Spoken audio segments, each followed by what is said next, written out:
इतिहास में सबसे ज्यादा नफरत झेलने वाले दो धर्म, हिंदू और यहूदी। ये दोनों ही धर्म आज भी पूरी दुनिया में नफरत और झूठे नैरेटिव का शिकार हैं। लेकिन क्यों?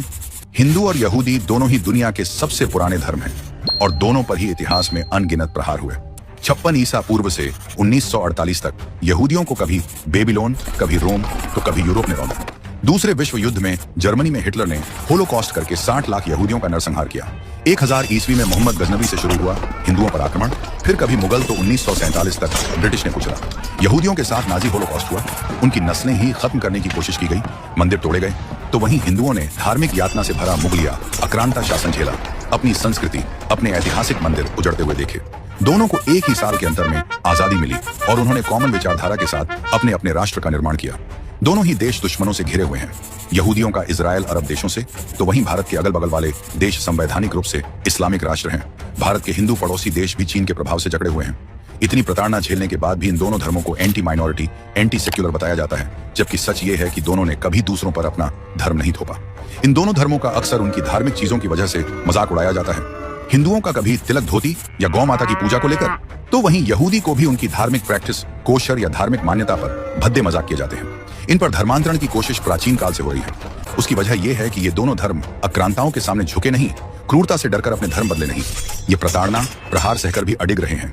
एक तरफ भारत ने गजनवी से लेकर औरंगजेबी मुगलिया शासन देखा, दूसरी ओर यहूदी होलोकॉस्ट जैसे मानव इतिहास की सबसे क्रूर सजा।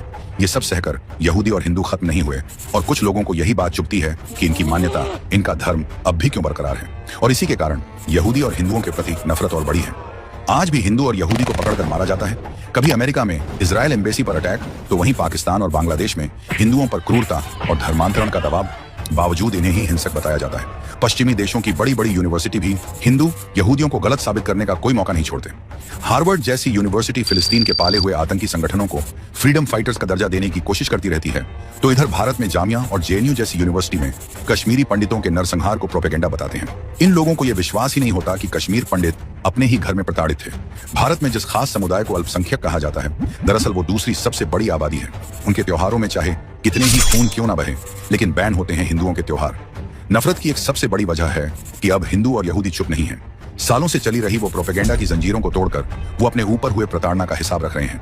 वक्फ बोर्ड जैसी हिंदू विरोधी कानूनों का वो विरोध कर रहे हैं, तो यहूदी भी पक्षपाती संयुक्त राष्ट्र जो साजिश रचकर उनकी मातृभूमि को नकारने की कोशिश कर रहे हैं, वो उसके खिलाफ लड़ रहे हैं।